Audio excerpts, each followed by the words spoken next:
Question start करते हैं students. New question और चैप्टर है आपका डिसोल्यूशन ऑफ पार्टनरशिप फर्म। तो क्वेश्चन ये है आपके सामने यहाँ पर, ABC were in partnership sharing profit in the ratio 2:1. Their balance sheet show the following position on the date of dissolution.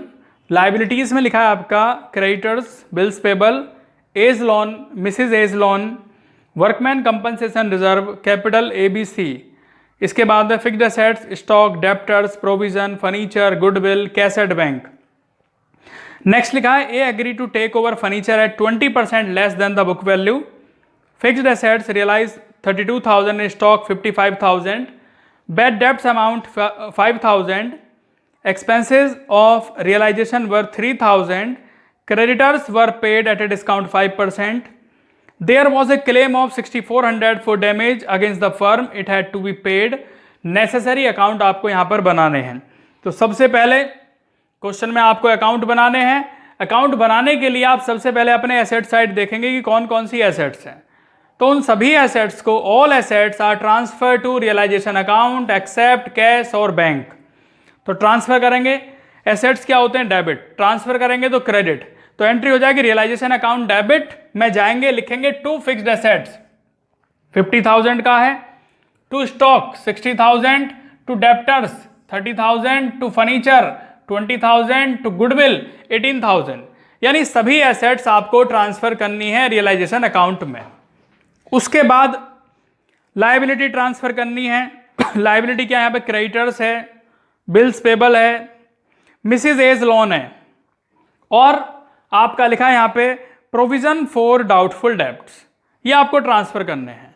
तो लायबिलिटीज क्या होती है, क्रेडिट. ट्रांसफर करेंगे तो क्या कर देंगे, debit. Means liability debit to realisation.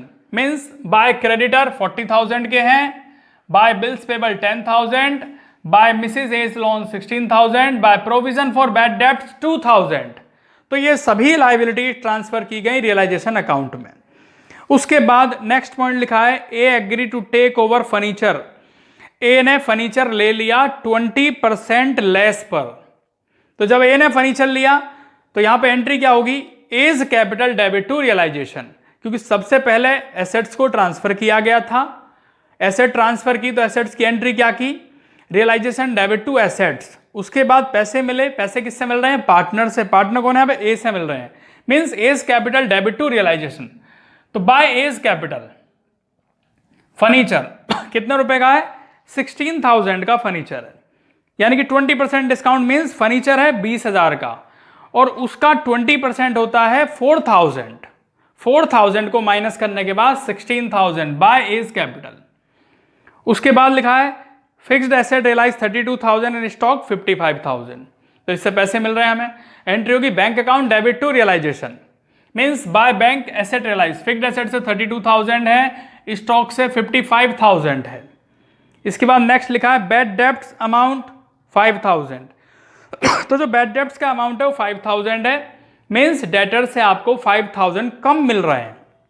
तो लिखेंगे डेटर्स में, जो डेटर्स आपके 30,000 के थे उसमें से 5,000 बैड डेब्ट्स को माइनस करने के बाद 25,000, और तीनों का टोटल होता है 1,12,000. इसके बाद क्या करना है, यहां पर फोर्थ पॉइंट लिखा है एक्सपेंसेस ऑफ रियलाइजेशन 3,000. तो एक्सपेंसेस के लिए क्या करेंगे, realisation debit to bank account. यहां लिखेंगे टू बैंक अकाउंट एक्सपेंसेस के लिए. उसके बाद नेक्स्ट लिखा है क्रेडिटर्स वर पेड डिस्काउंट 5%. क्रेडिटर को 5% डिस्काउंट पर पेमेंट किया गया. क्रेडिटर आपके लिखे 40,000, और 40,000 का 5% होता है 2,000. तो 2,000 को माइनस करने के बाद आएगा 38,000. इसके बाद है there was a claim of 6,400 for damage against the firm, it had to be paid. तो ये एक्सपेंसेस है, और इसके लिए एंट्री करते हैं realisation debit to bank account 6,400. इतना करने के बाद आपको देखना है भैया बिल्स पेबल और मिसिज एज लोन कहां से आए.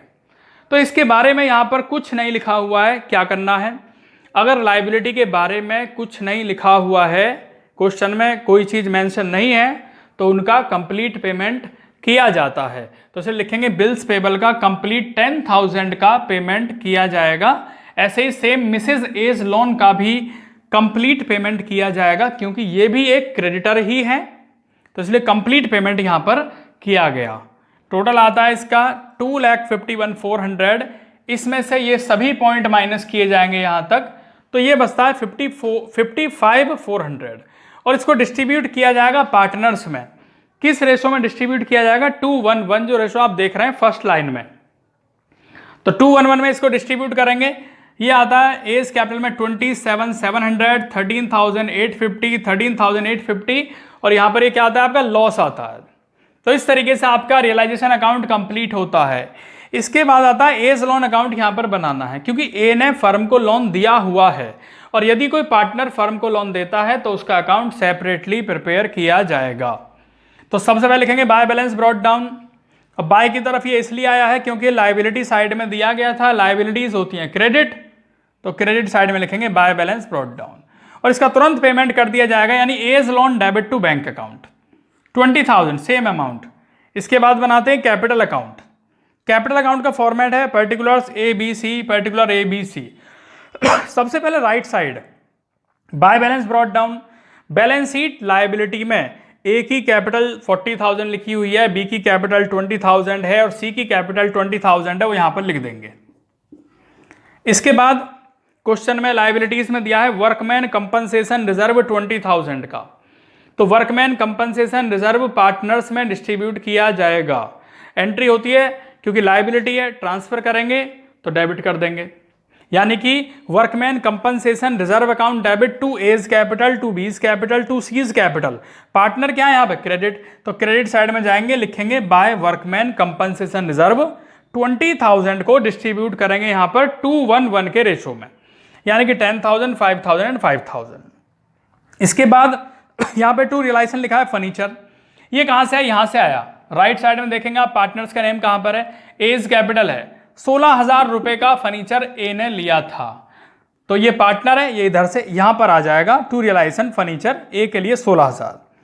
इसके बाद लॉस हुआ है पार्टनर्स को, तो ये एंट्री भी यहां पर आ जाएगी, क्योंकि एंट्री क्या बनती है जब लॉस होता है? A's capital debit, B's capital debit, C's capital debit, to realisation. तो डेबिट साइड में जाएंगे, लिखेंगे टू रियलाइजेशन 27,700, 13,850 एंड 13,850। इसके बाद आपको इसका बैलेंस करना है। तो ए का टोटल आता है 50,000, इसमें से ये दोनों पॉइंट माइनस किए जाएंगे, तो ये बचता है 6,300। ऐसे ही बी का टोटल करेंगे तो ये बचेगा 11,150। ऐसे ये टोटल करेंगे तो इधर बचता है 11,150। बैलेंस CD इसलिए नहीं लिखा क्योंकि बिजनेस खत्म हो चुका है, बिजनेस बंद हो चुका है, इसलिए जब बिजनेस बंद हो जाता है, डिसोल्यूशन हो जाता है, तो क्या लिखते हैं? To bank account. तो यहाँ टू बैंक अकाउंट आ जाएगा। तो ये आपका यहाँ पे कैपिटल अकाउंट कंप्लीट हुआ। नेक्स्ट बनाते हैं बच्चों last bank account. Bank account का format simple, particulars amount, particulars amount. सबसे पहले आप लिखोगे यहाँ पे to balance brought down. Balance sheet के एसेट्स में कैश एट बैंक लिखा हुआ है 10,000, तो आप सबसे पहले 10,000 यहां पर लिख दोगे, क्योंकि एसेट्स में लिखा हुआ है। एसेट्स मीन्स डेबिट्स, डेबिट में लिखा हुआ है। इसके बाद ये क्वेश्चन इन्हीं अकाउंट की हेल्प से बनाना है, बहुत सिंपल है। सबसे पहले लेफ्ट साइड में आपको देखना है कि बैंक कहां पर लिखा हुआ है। तो ये दो जगह आप बैंक देख रहे हैं, यानी 3,000 एंड 64,000, ये जो आप देख रहे हैं, ये दोनों लेफ्ट से राइट की तरफ आ जाएंगे। By realisation 3,000 and by realisation 64,000। इसके बाद रियलाइजेशन क्रेडिट साइड में, यानी राइट साइड में बैंक यहां पर लिखा हुआ है, तो ये राइट से लेफ्ट में चला जाएगा रियलाइजेशन अकाउंट के नेम से। तो यहां पे आएगा टू रियलाइजेशन 1,12,000। इसके बाद एज लोन अकाउंट में देखते हैं भाई बैंक कहां पर है, तो लेफ्ट साइड में है, लेफ्ट से राइट में आ जाएगा by A's loan, by A's loan के नाम से आ जाएगा ये आप देख रहे हैं यहां पे। इसके बाद कैपिटल अकाउंट में ये लिखे हुए हैं लेफ्ट साइड में, तो लेफ्ट से ये राइट में आ जाएंगे, यानी by A's capital, by B's capital, by C's capital 6,300, 11,150, 11,150। तो ये आ गया आपके 6,300, 11,150 एंड 11,150, और ये कंप्लीट अमाउंट यहाँ ये हो जाता है आपका। ये लास्ट में भी बैंक लिखा हुआ है, तो ये वाला बैंक भी यहाँ पर आ जाएगा बाय रियलाइजेशन 6400। तो इस तरीके से बच्चों आपका बैंक अकाउंट का दोनों साइड का टोटल सेम आता है। तो ये क्वेश्चन आपका यहाँ पर कंप्लीट हुआ।